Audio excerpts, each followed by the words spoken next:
thank you for joining me for the 2021 Gilroy State of the City, and as we celebrate our 150th anniversary year. Thank you to the Gilroy Chamber of Commerce for hosting this virtual event. I'm Mayor Marie Blankley, and I'm honored to be giving my first State of the City, albeit during an historic pandemic. Vaccinations are in progress and underway. Our mass vaccination site in Gilroy is open, as well as other vaccination sites that will remain open. Our firefighter paramedics stand ready to go mobile, in some cases already have, to vaccinate homebound residents and those otherwise without access. Mobile vaccination teams are already out vaccinating our farm workers. It is strictly the limitation on the supply of the vaccine that keeps us from progressing even faster. Please help me, help each other, help all of us understand that the unfortunate truth is that far more people have very valid reasons for wanting the vaccination yesterday than vaccines are available thus far. So as soon as that supply increases, we will all be able, those who want to be vaccinated will be vaccinated. In the meantime, please wear your masks and stay appropriately distanced from each other when outside of your homes. Our Gilroy community has suffered two extraordinary and devastating events back to back: this pandemic and the Garlic Festival shooting. We stand together, Gilroy strong, as the damage from both of those events continues like a burning fire that we've yet to contain. From the ashes, we will rebuild. And I'm going to go through some points as to where we are specifically today and how we're rebuilding. Our timely action last June to reduce our workforce, together with our economic emergency reserves, has kept us going without further reductions. The city is its services, and our workforce defines our success. Our budget shortfall, after spending the $5 million economic uncertainty reserve, is expected to be $3 million. Barring further sales tax reductions, we expect to hold into the next fiscal year without having to address any more reductions to our workforce. It should be noted, however, that our debt to CalPERS, our employee retirement system, has increased by $10.3 million, the result of underperforming investments in CalPERS. On a brighter note, we've been able to help our hardest hit residents and small businesses with aid directly from our general fund and from government assistance programs.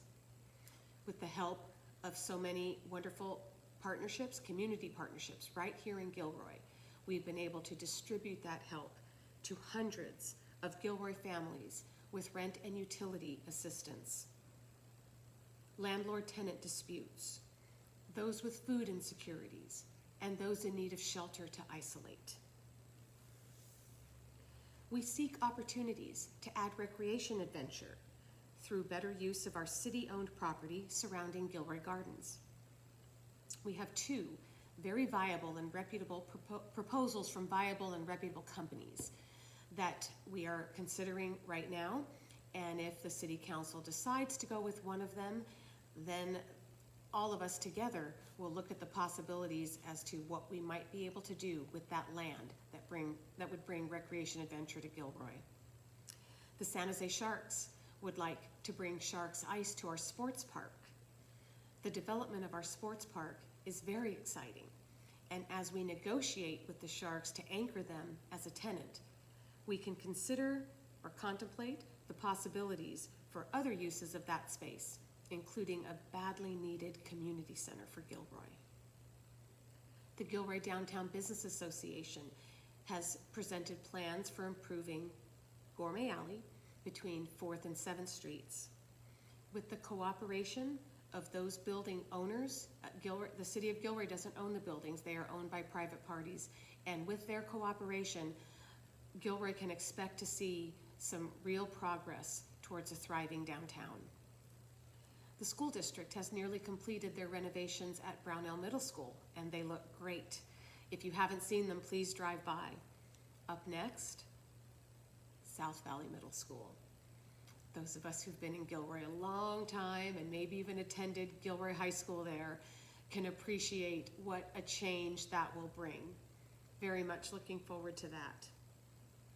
The city is addressing our very real housing shortage by being proactive to bring housing to Gilroy that helps us meet our regional allocation assessments and alleviate housing insecurity felt by so many. These are just some of the things in the works, but this is how we rebuild. We strengthen our people, we strengthen each other, we seek opportunities. Let's all be receptive to change, open-minded to the possibilities, and accepting of each other's perspective. What happened at our nation's capital on January 6th was a new low, and unfortunately indicative of the unrest among us, the growing unrest among us, and the pain that divisiveness brings. I'd like to take this opportunity to ask us all to please consider our words, the ones we speak out loud and the ones we type from our electronic devices, and ask ourselves, are we helping to heal our hearts as we heal from this pandemic by the words we use, or are we contributing to the problem and making the divisiveness grow? It's something for all of us to think about, because we all are very passionate about what we believe, and those that are very involved and love Gilroy and are as bold as we are because we care need to also respect a differing point of view and offer the same acceptance and respect for someone else that we would like for ourselves. Let's remember that from our residents and small businesses, to our city employees, to our city council members and school board members, we are all people. People trying to make ends meet. People doing our best with our own financial and emotional struggles. People trying to help each other, and people deserving of appreciation and respect no matter our diversity and no matter our differing opinions. Remember to be kind. We are all people, and we are our people. Thank you for joining me.